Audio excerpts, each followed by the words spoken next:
We are with Florian Beigel and Christou.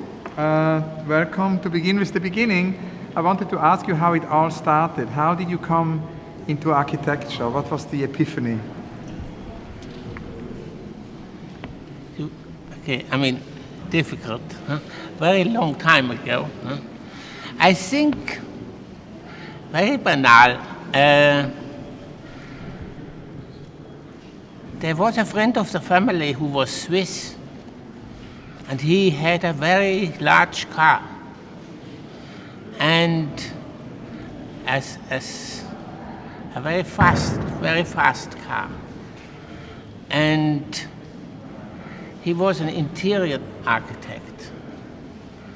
And I thought, this is quite promising. So I thought maybe I should become an interior architect. But then I started at the university in Stuttgart.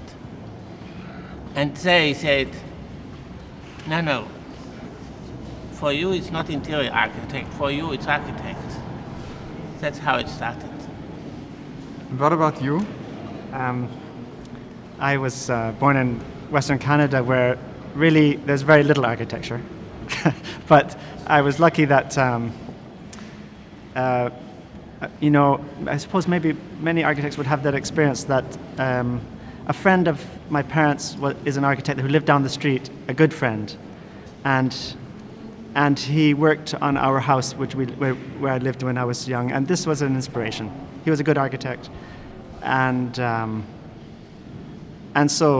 think my parents are interested, so they were somehow the culture of architecture came through the household. So that was I was lucky, I think.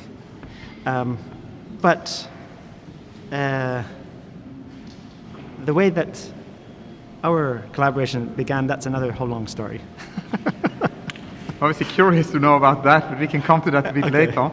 I've got one follow-up question, which is one of the things we want to achieve in this room, and Katsuo Sejima invited me to present here the interview project, was not only to present the archive of the 2,000 conversations so far, but to add new conversations and make a portrait of this Biennale through conversations with all the participants. And one of the things which I felt is urgent is the idea of memory and the whole idea of maybe protest against forgetting. So I'm always asking, who are influences or inspirations? Who are architects from previous generations who gave you courage and inspirations? Who were your heroes?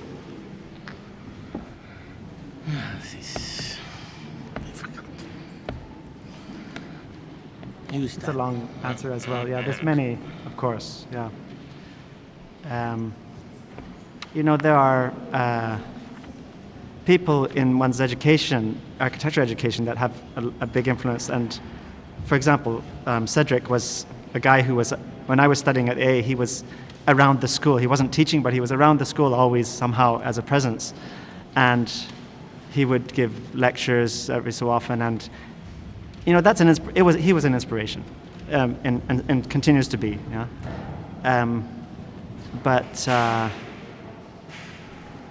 One could cite many things. I mean, the addition to the answer I gave a moment ago is in the late 60s, they built a university in the city where I was born and where I went to school.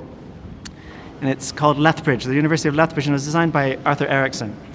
And I think it's his best building, actually. It's really spectacularly well sited within this flat prairie landscape. And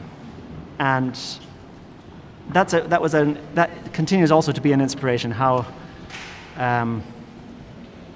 he was a guy who was living in Vancouver on the West Coast in a completely different place, a different topography, and he was given this commission to design a new university on the prairies, in the dry prairies, completely different than the West Coast of Canada, and he rose to the occasion brilliantly. I think even, as I say, the building is more well suited than even his West Coast buildings.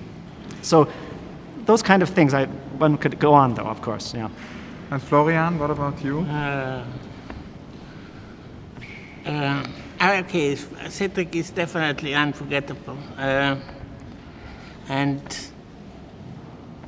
this idea about aiming to miss, I mean, this is just very strong.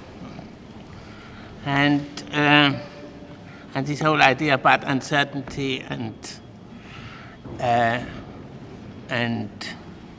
perhaps doubt, yeah?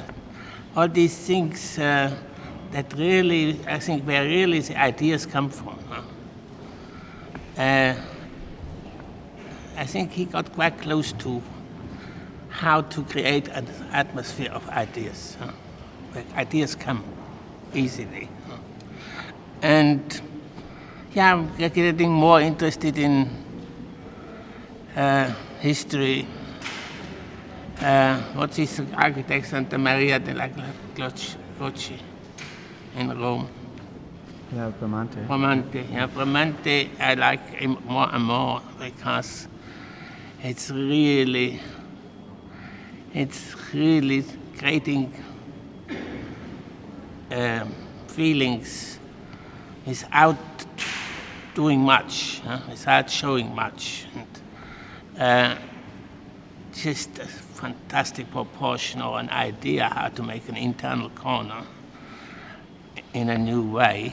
And so I'm sort of interested in this very clear, sharp thinking. But there are many